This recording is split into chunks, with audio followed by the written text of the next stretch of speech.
Welcome to a new Daily Top Askreddit video. Today's topic: Family members of ICE agents, what are your thoughts and feelings about what ICE are doing? My older brother, who is technically a white nationalist, is a Mexican boy from San Diego who believes over half the people around him are leeches and illegals, and that by putting him where they belong will suddenly make him more successful. He was kicked out of police academy for something I was never told, but he swears it was some black guy with a vendetta. He just recently joined ICE, but he got arrested for drug charges last week. Meanwhile, my sister gets detained by ICE for a couple hours visiting her BF, and he victim blames her, saying she dresses gay and weird, so she's an obvious suspect. Needless to say, ICE is where dumb hateful cooks go to feel important. She dresses gay and weird, so she's an obvious suspect. Brew, what the actual fuck? Emotionally immature children that didn't get enough hugs and now they're getting revenge. That's pretty much how the SA was formed in Germany. Suddenly the losers have power and thus of course abuse it. My uncle worked for ICE for about 15 years before he retired last year. Family dinners got complicated. Here's the thing nobody really talks about: the job attracts two very different types of people. There are folks who genuinely believe they're protecting communities and following the law as written, and then there are people who are probably looking for any job where they could exercise authority over vulnerable populations. My uncle was the former, but he'd come home with stories about the latter that made his stomach turn. He told me once about a case where they picked up a guy who'd been in the country for 20 years, owned a small restaurant, employed like a dozen people, had kids in college.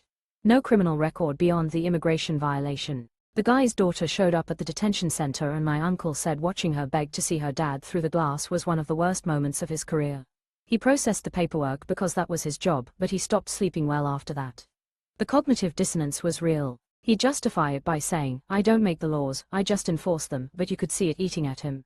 He'd talk about actual dangerous people they'd caught, gang members, people with violent records, and feel good about that work. Then in the next breath he'd mention a grandmother getting picked up at a routine check-in after 30 years here, and he'd just go quiet. What really got to me was how the job changed him. He used to be this warm, joking guy who'd give anyone the shirt off his back. By year 12 or 13, he'd become harder, more suspicious, started talking about people as illegals instead of using the names. My aunt said he'd have nightmares and wouldn't talk about them. He retired early, didn't even make it to his full pension. Last Thanksgiving he'd had a few drinks and admitted he wasn't sure anymore if he'd done more harm than good. Said the hardest part wasn't the job itself, it was realizing that following orders doesn't absolve you of responsibility for the outcomes. I don't have a clean answer here. I love my uncle. I also think the system he was part of is fundamentally broken and causes immense suffering. Both things are true, and I've had to learn to hold that tension without resolving it neatly. Wow, what a powerful story, honestly told. Thanks for taking the time, I appreciate it. By your uncle's experience, it does sound a truly morally challenging job that can exhaust you over the years. I wonder, did he ever share, or could you tell how common his experience was among agents? I mean the morally conflicted but duty-bound agent. My brother-in-law worked for ICE, past tense. Worked there for decades. He quit about a year ago right before Trump took office. He said, "The writing is on the wall and I'm not going to stick around and let my job turn me into a bad guy." Looks like he was right. For the record, he spent his career working on busting drug smuggling. Towards the end it was exclusively focused on fentanyl.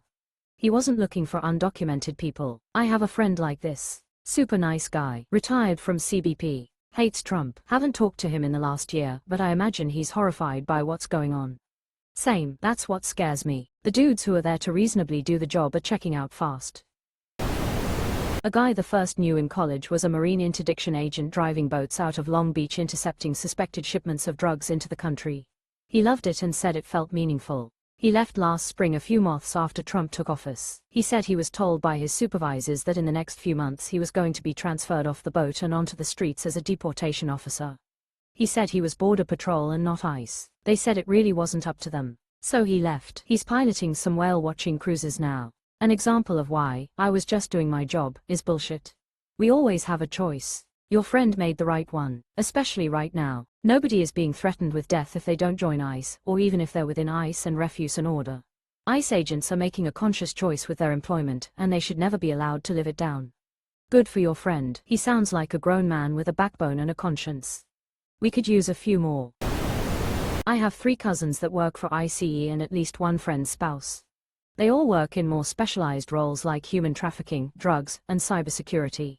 They're all pissed at the new policies. To quote one of them, "You want me arresting and deporting the guy doing your roof rather than intercepting drug shipments. How does that make us more safe?" Edit, just removed a detail I decided I shouldn't have shared about where they are in the organization. Probably too little too late, but whatever. Edit 2, I am well aware that they are morally complicit and I am deeply disappointed that they are. If I were in their position, I probably would have quit. It's not about safety, it's about creating chaos, showing power, getting citizens to react, feeding their voting base. I am almost sure your relatives know this. It's also about creating violent situations that allows Trump to call for martial law and cancel elections. The violence is purposeful. You forgot the biggest one, it's about owning the libs. I'm a teacher and a few months back our students had a walkout to protest ICE due to a prominent local figure being arrested and deported. Pretty much everyone went outside, even kids who really didn't care, because it meant they could skip a class without any real consequence. I was covering a class of kids I really didn't know after the protest. One kid said to another, "Hey, how come you didn't go out?" And he meekly and quietly responded, "My dad works for ICE." I felt bad for the kid, and he was clearly uncomfortable with it. Thanks for your story. I hope the kid turns out okay. That must be incredibly isolating for him. Regardless of how he saw his father, implicitly the entire class, the entire school, told that kid his father was a bad person. It's a lot to process. Real shame his father did that to him. Edit, EW. Stop with the fucking awards. What kind of moron gives money to this hell site? My brother, he went nuts one time when I posted a definition of fascism on Facebook. I didn't tag him, didn't include him in any way. He just saw the definition and took it personally. Later, when I was expressing concerns about my wife, who is an immigrant, he physically attacked me.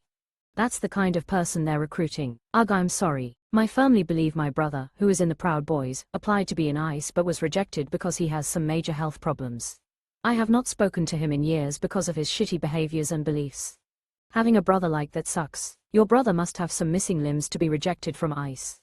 Almost every agent I've seen on video has fat spilling out from their body armor. I'm not just talking a chubby man, these guys have stage 3 or higher obesity. Ooh, I can contribute. My cousin has been with Border Patrol, I know, not exactly ICE, but they work pretty closely, for 25 years.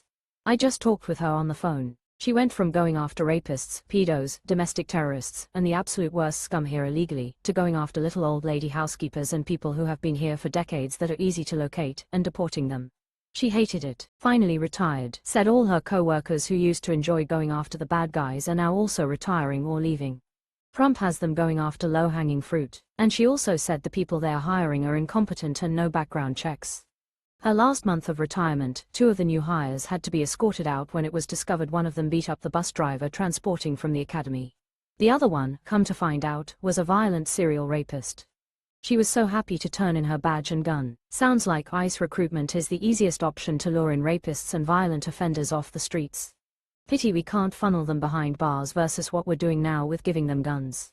Tim Walz was saying today to record everything. There is a 5-year statute of limitation, I guess in Minnesota, so if the US does the only thing it can do to save face internationally and conducts Nuremberg-style trials, that footage will hopefully be adequate if the US electorate returns to some form of normalcy. They're advertising for recruitment at gun shows. I'd assume most of those recruits want to cosplay war and shoot anyone without compunction. Never in my life have I thought, maybe I should get a bulletproof vest for when the Gestapo comes. Until now, did some research and wow, they're pricey. Husband's friend from high school joined ICE about 5 years ago. He genuinely thinks he is helping not just the United States but the people who are here illegally as well. The thing is, we are all first-generation Mexican American and all of our parents initially came here illegally. Most of our friend group parents are now legal residents, citizens. He has slowly turned MAGA and he no longer talks to his immediate family because of his political beliefs. His wife's extended family is mostly undocumented, so he is not welcome over on her side. When he shows up to some of our social gatherings, all he does is talk about guns, investments or stories about catching people. In multiple instances he has tried to show us body cam videos, which honestly is just uncomfortable and changes the dynamic of the gathering. When my husband tried to talk to him and tell him he should probably not be telling people during gatherings that he is ICE or showing videos, he doubled down and said he is proud to be helping people and kept saying, "Come on man, you know me." We honestly just can't view him the same and rarely see him now. Edit to add, 1, he was my husband's high school friend but is now just an acquaintance or somebody we knew, if that. We've seen him 3 times in the last 2 years and always at mutual friend's house, once at New Year's Eve party, a baby shower, and a housewarming party.